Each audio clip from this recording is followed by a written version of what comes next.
Olá pessoal, sejam todos muito bem-vindos ao 8º capítulo da incrível série O Olho de Horus. No capítulo passado nós estávamos falando das essências, polaridades positivas, negativas e o que isso faz no progresso evolutivo de uma consciência, de um espírito.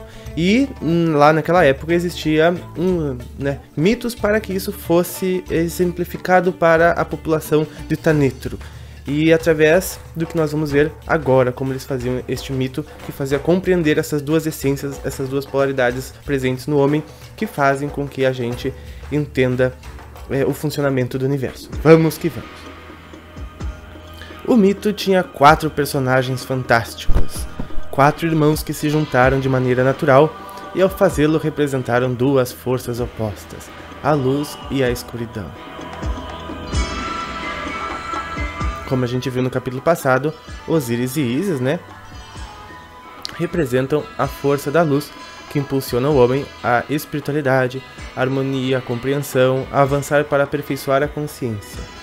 São o motor das reencarnações.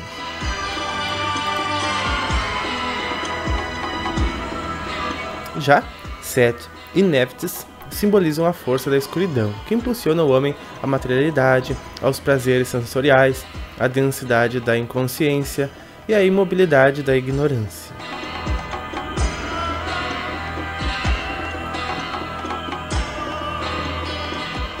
Osíris é a força ativa masculina, a vontade baseada nas certezas adquiridas, na informação verificada para impulsionar ações que produzam harmonia, paz e felicidade. A forma simbólica de Osíris é de um homem envolto em faixas, um espírito envolto pelo corpo.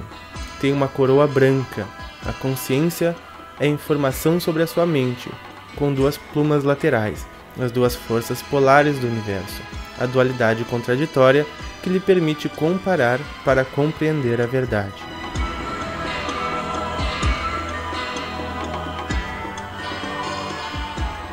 Em sua mão esquerda, leva o gancho de pastor, a força que guia o rebanho humano pelo caminho das transformações e dos ciclos.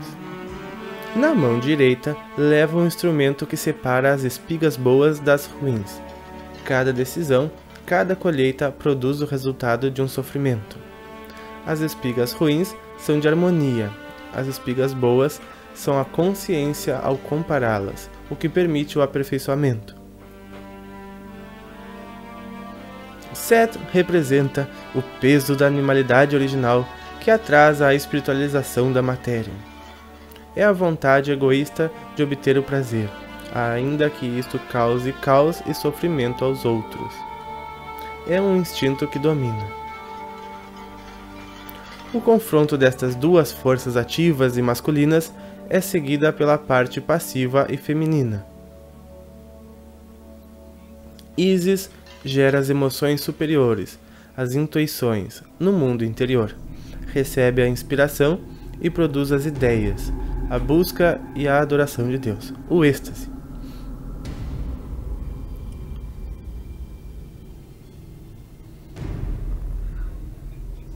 Nephthys recebe as sensações e os desejos gerados pelo corpo, gera a análise elementar perceptiva do mundo exterior através dos sentidos.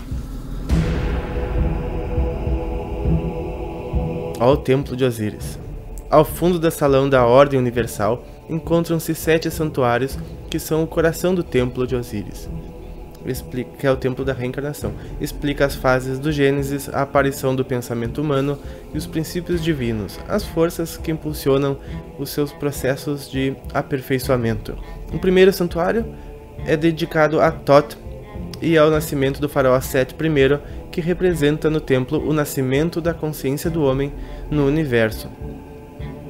Santuário do Set I. Olha que interessante, né? A primeira é a cena simbólica, um sumo sacerdote da escola de Horus coberto pela pele de um jaguar, a força da animalidade original abandonada, ajuda no nascimento do faraó Set I. Nasce a consciência que pode participar da evolução no universo.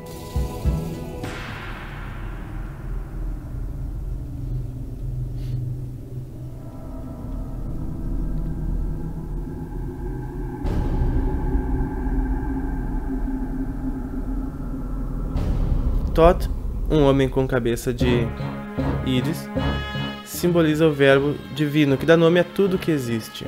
Representa o princípio multiplicador do único Deus, que ao nomear, cria um ser divino.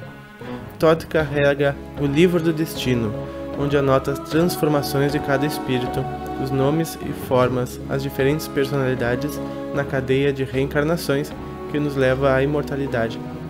É o nome da raça intraterrena, que até hoje faz este mesmo serviço, raça Thoth. Cada espírito recebe um corpo, um nome, neste caso, Set I, uma personalidade temporal como Faraó, determinada pelo ciclo e pelas circunstâncias, onde cumprirá seu destino temporal de aprendizagem. Thoth escreve em seu livro o nome dentro de um laço, chamado cartucho egípcio. Cada laço tem um nó na sua base e representa uma das vidas temporais do Espírito Eterno. O nome é a vibração da palavra divina que dá forma ao corpo e define a personalidade temporal do espírito encarnado. Em cada vida tem-se um nome diferente, é uma lição de cada vez. O destino, modo de dizer, define as circunstâncias que são necessárias viver para que se aprenda. Thoth é o escrivão dos céus. Aqui vai a lição que o espírito encarnado deve aprender no livro do destino e no momento de sua morte escreve os sucessos obtidos. Ele é o ser responsável pela palavra, é o inventor da linguagem, da escrita e do intelecto que retém, compara e analisa. Ao lado de Thoth está a Seshat, com sua coroa de 7 pétalas. 7 é o número do processo, 7 são os níveis da mente do homem. 7 é tanta coisa, Ela escreve na matéria o nome do faraó, dando lugar ao seu atual ciclo temporal.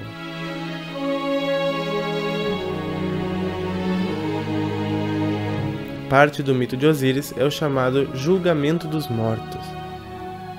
Acontece quando o espírito do morto chega ao Toat, uma dimensão além da física, para encontrar-se com as forças que impulsionaram a sua mente no universo de contradições que é a vida sobre a Terra.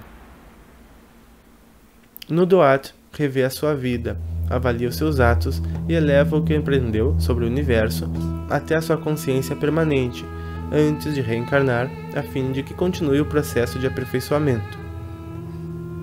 Anubis, um homem com cabeça de chacal, guia o espírito do morto neste mundo imaterial. O chacal simboliza a força guia. Os egípcios, perdidos no deserto, encontravam a civilização seguindo as suas pegadas.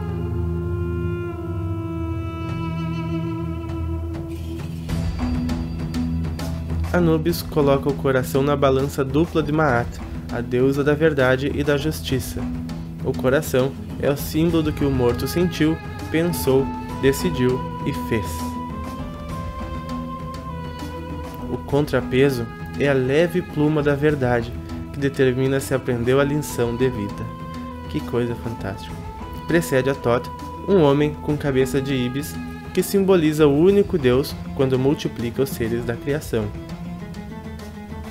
Ele pesa o resultado de cada decisão, avalia o seu comportamento em cada circunstância difícil do seu destino, a lição essencial nesta encarnação. Ele escreve o livro do destino, os registros akáshicos, as transformações de cada espírito em seu processo de evolução, o nome que usou, a forma que adotou, o lugar onde nasceu, as circunstâncias que experimentou e os resultados obtidos. Uma estranha figura, composta de partes de vários animais, observa.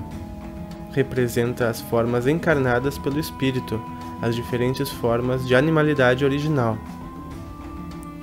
É a força animal que impulsiona o espírito em direção à matéria, a paixão, o desejo, as sensações do corpo. É a força de Set, o lado escuro de todo ser humano, o que atrasa o seu processo de evolução, mas é fundamental para o processo de evolução, a gente sabe. O espírito eleva as compreensões verificadas por sua personalidade temporal até a sua parte eterna e recebe de Thoth um novo destino, né? Modo de dizer, uma nova lição e uma nova vida para viver. Para despertar os potenciais, né? Sai guiado por Horus, à luz de sua própria consciência, a que o espera no momento de sua liberação definitiva, quando terminam seus ciclos de reencarnação, porque já aprendeu tudo. Indica-lhe que entre no santuário de seu novo corpo, onde estão as outras forças que impulsionam a sua consciência. Ali presidindo se encontra Osíris, força que impulsiona o processo em direção à espiritualização e o abandono das paixões animais.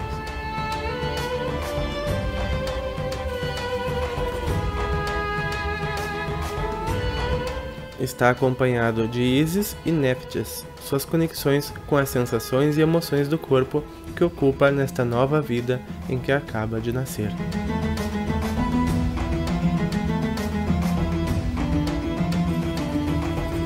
Os 3 santuários seguintes estão dedicados ao único Deus adorado pelos egípcios, aquele que está em todos os lugares.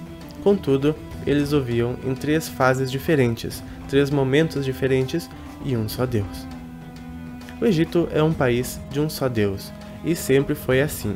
Só que para eles, este único Deus, essa única e total consciência, se manifesta no universo em 3 diferentes momentos do Gênesis. Os sacerdotes utilizaram 3 nomes diferentes para estas 3 fases da criação, para comunicar fácil e gradualmente como compreendiam Deus. A primeira fase da criação, antes da manifestação do universo, existia apenas um Deus absoluto, a unidade inicial, a quem chamaram de Atum-Ra. Nunca foi representado com uma forma física, e nos hieroglifos era desenhado como um disco dourado, um sol simbólico, fonte da luz. O santuário de Atum-Ra era o primeiro dos 3, que na verdade é o segundo dos 7. Atum-Ra é o Deus absoluto, que existia antes da manifestação do universo. Ele é a unidade, a matéria-prima, o caos que contém tudo em potência, o nada, o grande princípio, a própria essência de todas as coisas. Porém, isto continua no próximo capítulo desta série. Eu espero que você esteja gostando muito. Nós nos vemos nos próximos. Um grande abraço a cada um de vocês e até mais!